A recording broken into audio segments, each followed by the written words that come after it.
I found out my husband was cheating because of how politely he asked me to promote her. No shouting. No demanding. Just a calm, calculated request. Babe, she's been doing great. You should consider making her manager. His voice was smooth. Too smooth.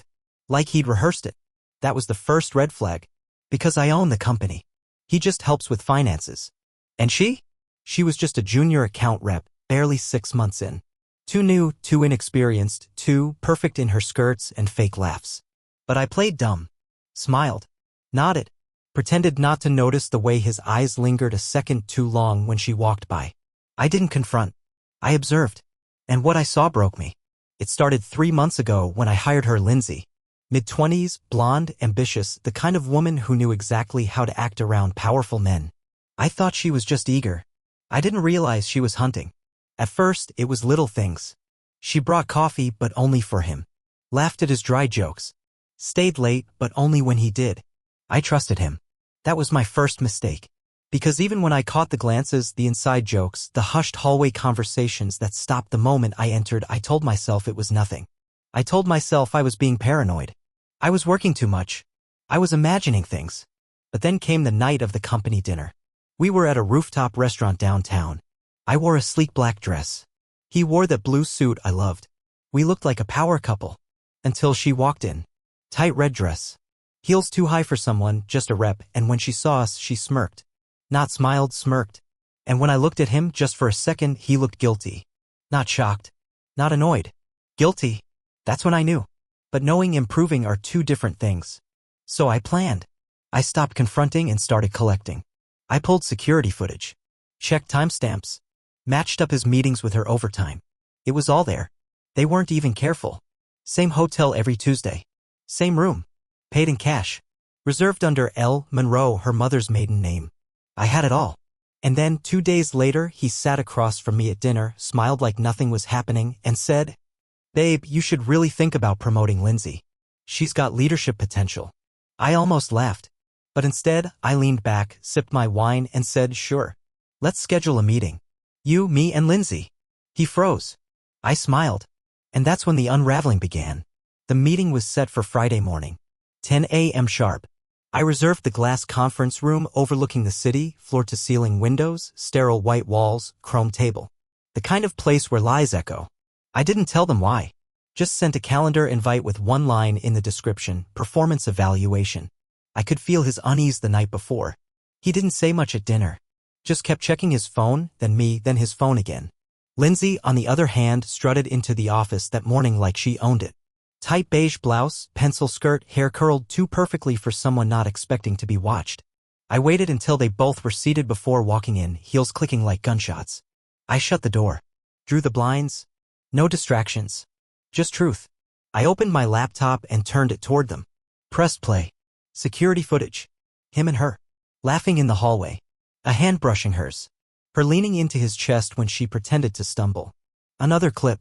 Them leaving the building at the same time. Every Tuesday. Her in a different coat. Him checking his watch. Fast forward. Hotel parking lot. Same car. Same room number. And then screenshots. Emails. Texts. "I miss you already. Last night was insane. She'll never find out." The room fell silent. You could hear the HVAC hum. He opened his mouth to speak, but I cut him off. "I trusted you," I said, voice steady, controlled. "You weren't just my husband. You were my partner.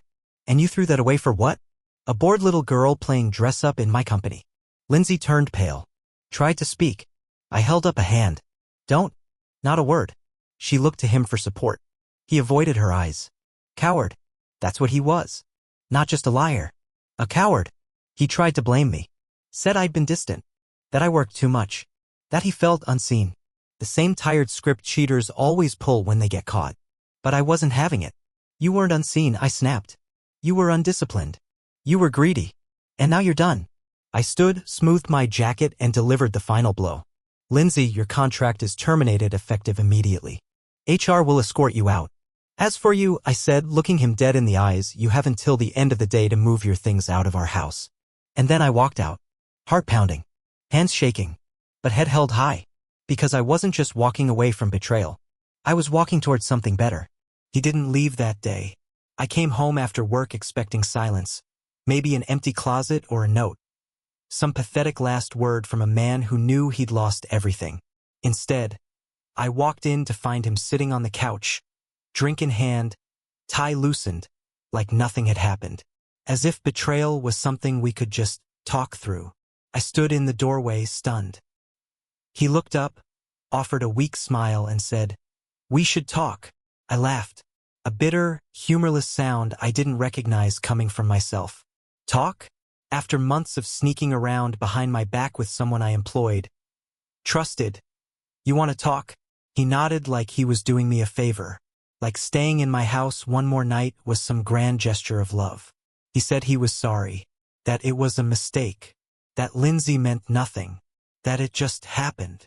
But affairs don't just happen. You don't accidentally lie, sneak, and fuck someone in a hotel room every Tuesday for 3 months. That's not a slip-up. That's a campaign. That's strategy.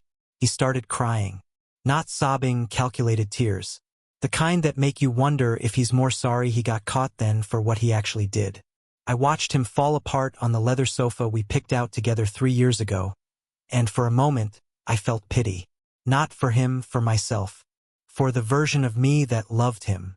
For the woman who believed the man she married would never lie, never betray, never look at someone else the way he used to look at me.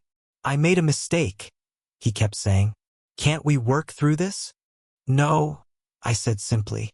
"You didn't make a mistake. You made a choice. Again and again. And now I'm making mine." I walked upstairs, packed a bag. Not for him, for me. I left the house that night and checked into a hotel 2 blocks from our office. I wasn't going to sleep under the same roof with someone who weaponized my trust. The next morning, HR confirmed Lindsay's termination. I called a lawyer by noon. By 3 p.m., he texted me, "Can we at least talk one more time?" I didn't answer, because some things don't deserve closure. The silence that followed was both a curse and a gift. He stopped calling, stopped texting, stopped pretending, and I finally had space to think. But thinking, truly thinking, can be dangerous when the pain is fresh. You replay every moment, every gesture, every night he came home late, and you believe the excuse. You start to see things you didn't want to see before. How he'd pull away slightly when you tried to kiss him. How his phone was always face down. How, during our last vacation, he seemed more interested in taking solo walks than spending time with me. Back then, I blamed stress. Now I saw it for what it was. Detachment. A slow drift away from me and toward her. I told my lawyer everything. Full transparency. I wasn't just divorcing him. I was untangling a business. We shared accounts, property, investments. But thankfully, I kept the company in my name from day one. A decision I once made out of instinct now felt like divine foresight. The lawyer reviewed our prenup. Strong. Bulletproof. He wouldn't touch the business. He'd leave with what he brought, and that wasn't much. I still saw him at work for a few more days. He didn't look at me, didn't speak, just packed his office quietly. The rest of the team noticed something had shifted. No one asked questions, but they felt the tension. You can't hide that kind of fracture. It seeps into the walls. Then came the rumors. One of my senior staff pulled me aside. "There's talk," she said gently, "that he's been bad-mouthing you, saying you overreacted, that it was just sex. Just sex." 2 words that burned more than any others. As if reducing the betrayal to something physical made it better. As if the emotional disloyalty, the deception, the disrespect didn't matter. I smiled tightly, nodded, and thanked her. But inside something hardened. I wasn't just grieving anymore. I was preparing. Because now it wasn't just a betrayal. It was a smear campaign. He was trying to rewrite the story. Paint me as the villain. The cold wife. The boss too busy to be loved. So I did what I do best. I took control. I called a staff meeting. Short, direct, professional. Some of you may have noticed changes. There's been a breach of personal and professional boundaries. This being handled legally. Let's continue to uphold the standards of this company. We lead with integrity. And that was it. No gossip. No details. Just truth anchored in strength. Because while he was out there trying to salvage his ego, I was reclaiming my dignity. The first weekend alone was the hardest. Not because I missed him, that part was dead, but because I missed the illusion, the comfort of believing I was safe in my marriage, that my life was built on something real. I sat in that hotel room, staring at the skyline, trying to make sense of the quiet. No toothbrush beside mine. No jacket on the back of the chair. No soft hum of ESPN in the background. Just me. And silence. And the echo of every lie I'd ignored. I cried. Not the pretty kind you see in movies. I cried with my whole body. Ugly sobs. Hands clenched. Knees tucked to my chest like a child. I let it out because I had to. Because if I didn't, the bitterness would settle too deep like rot under polished floors. But after the tears came clarity. I started rebuilding routines. Early morning runs. Black coffee. Jazz instead of morning news. I read books I hadn't touched in years. Took calls from old friends I'd neglected. Slowly, I was pulling pieces of myself from the ruins. And it wasn't about healing yet, not fully. It was about reclaiming space. He tried reaching out once more. Sent a long email. Apologetic. Dramatic. He called our affair a moment of weakness. Said he still loved me. That he wanted another chance. Said he'd started therapy. That he realized the gravity of what he'd done. I read every word. Not because I wanted him back, but because I needed to understand just how far someone would go to twist betrayal into something palatable. He said things like, "I didn't mean to hurt you," and "she meant nothing," as if the absence of intention made it less cruel. But I knew better now. Infidelity isn't just about lust. It's about entitlement. About thinking you can take and there will still be something left to love. I didn't respond. Some wounds don't need words to close. Instead, I doubled down on work. My business became my sanctuary. Each deal, each client meeting, each strategy session, all of it was mine. Built by me. Owned by me. And slowly, people started noticing. Not the pain, but the power underneath it. The way I walked into meetings with sharper posture. The way my voice cut through hesitation like a blade. I wasn't just surviving. I was ascending. He may have broken my heart, but he also set me free. Divorce papers were filed 2 weeks later. My lawyer called it one of the cleanest dissolutions she'd handled, not because it was painless, but because I'd already done the hard part emotionally. There was nothing left to negotiate. I didn't want revenge. I didn't want to drag him through court. I just wanted him gone. Out of my finances. Out of my house. Out of my life. But even then he tried to stall. He delayed signing the final documents. Claimed he was processing. Said he needed more time. I knew the game. He wasn't confused. He was hoping I'd waver. That time would soften me.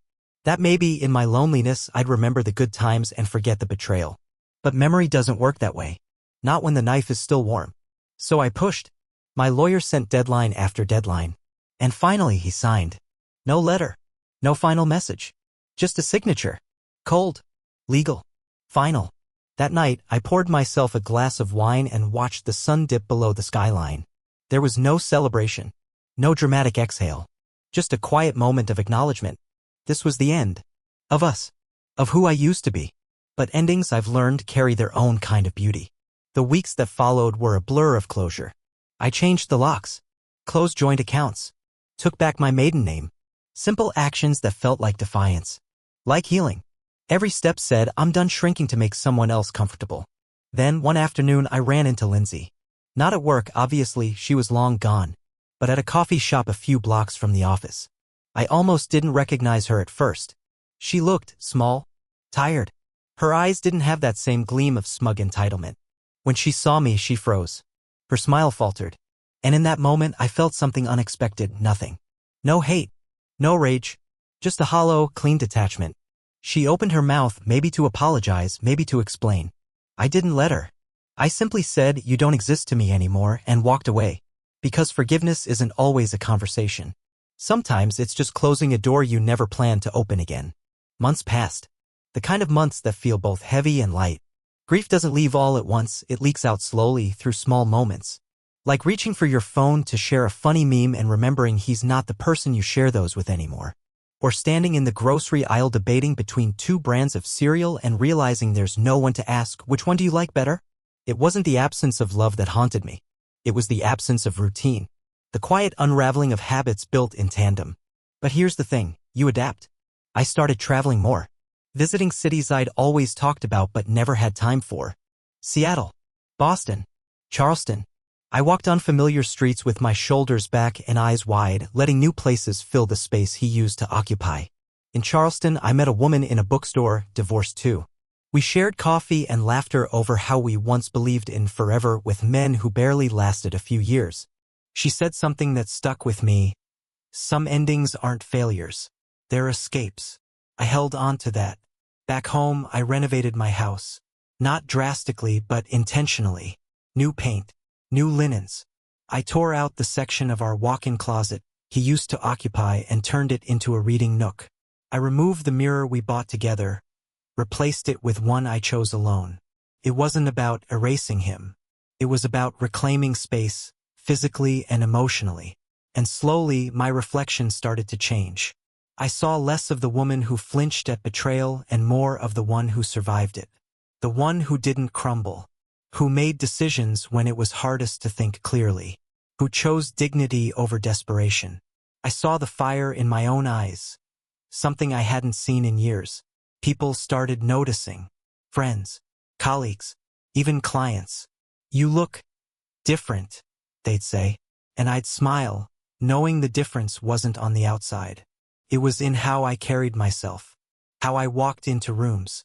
How I stopped apologizing for being powerful, decisive, alone. I wasn't healing to attract someone new. I was healing to meet myself again. And she was someone worth loving. The first time I saw him again was at a mutual friend's party. I hadn't planned on going. I'd RSVP'd weeks ago, back when I still believed I could coexist in the same spaces as my past. But that night, something told me to go anyway. Maybe it was curiosity. Maybe I wanted to see if the sight of him would still make my stomach twist. Maybe I needed proof that I was truly over it. He was already there when I arrived. Standing near the bar, drink in hand, talking to someone I didn't recognize. He looked thinner, older, like guilt had carved shadows under his eyes. When he saw me, his jaw tensed. For a second, I thought he'd come over. Try again. Say something shallow and nostalgic like, "You look good." But he didn't. He just stood there, eyes fixed on me, while I walked past him like he was no more important than a stranger on the sidewalk. That night, I danced. I laughed. I let go. Not for him to see, but for me to feel. I was no longer the betrayed wife. I was a woman unburdened by the lies of a man too weak to love me properly. And that power felt intoxicating. Later, as I was leaving, I noticed him standing outside alone, smoking. I hadn't seen him smoke in years. That used to be something I helped him quit. But there he was, lips around a cigarette like it was the only thing keeping him from crumbling. He looked at me and said, "I still think about you." I didn't stop walking. I didn't even break stride. "I don't," I replied. And it was true, because I had built something stronger in his absence than anything we'd ever had together. Self-respect. He wasn't the man I missed. He was the mirror that showed me who I never want to become. Dependent, distracted, dishonest. His betrayal wasn't the end of my story. It was the ignition, the fire that burned everything hollow to the ground so I could finally build something real. And standing there under the soft glow of streetlights, I realized I didn't hate him anymore. I just didn't need him. And that was more powerful than hate could ever be. The freedom of not needing him became a quiet anthem in my life. It wasn't loud. It didn't parade itself in public declarations or dramatic monologues. It whispered in everyday choices. In waking up without that anxious pit in my stomach. In cooking for one and finding it peaceful, not lonely. In driving with the windows down and music blasting, singing off-key because no one was there to judge. I had stripped away the version of myself that depended on someone else to feel whole, and what remained was someone fiercely, unapologetically independent. But healing isn't a straight line. There were days I still felt the sting. Like when I stumbled across old photos tucked in a drawer. Us smiling in Napa, dancing at a wedding, tangled up on some forgotten beach. The photos lied. They captured happiness frozen in time, unaware that betrayal was already brewing behind the scenes. I let myself cry when I needed to, but I didn't linger. I didn't reopen wounds just to feel something. Instead, I started writing. Journaling turned into essays. essays into articles. I shared pieces of my story anonymously on a blog, and to my surprise, people responded. Women and men from across the country reached out. Some were still in their pain. Some had just discovered the truth. Others had walked through fire like I had and emerged stronger. There was power in that connection, in knowing I wasn't alone, in realizing my voice, once silenced by shock, now carried weight. That's when I understood. The pain wasn't just something to survive. It was something to use. So I did. I began speaking at small gatherings, local women's events, empowerment circles, networking meetups.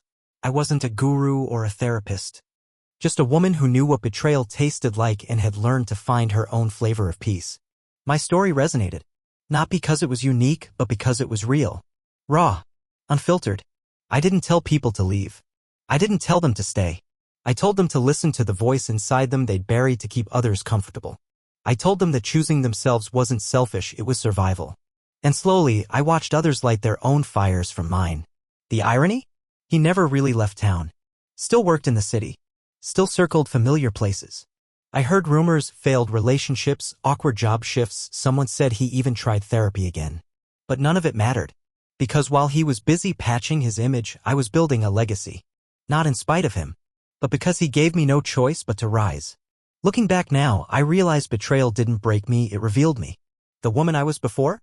She was kind, loyal, driven, but she was also too willing to carry other people's weight. Too forgiving of bad behavior. Too eager to believe that love was enough, that marriage could survive anything if you just tried hard enough. I don't hate her. I mourn her. She deserved better.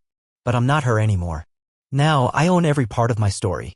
I walk differently, not with arrogance, but with awareness. I enter rooms with the certainty that I don't need anyone to validate my worth. I love myself without apology. And if love comes again, it won't be because I need someone to complete me. It'll be because I have room for someone who deserves to stand beside me. He never really apologized the way I needed. Not fully. He sent another letter months later, handwritten this time, pages long, full of reflective regrets and tired cliches. I read it once, then burned it. Not out of spite, but because I didn't need the closure anymore. I had already given it to myself. We never spoke again. And that silence, that beautiful, uninterrupted silence, became my freedom. People still ask if I'd ever marry again. I don't say no. I just say maybe if it feels more like a partnership than a project.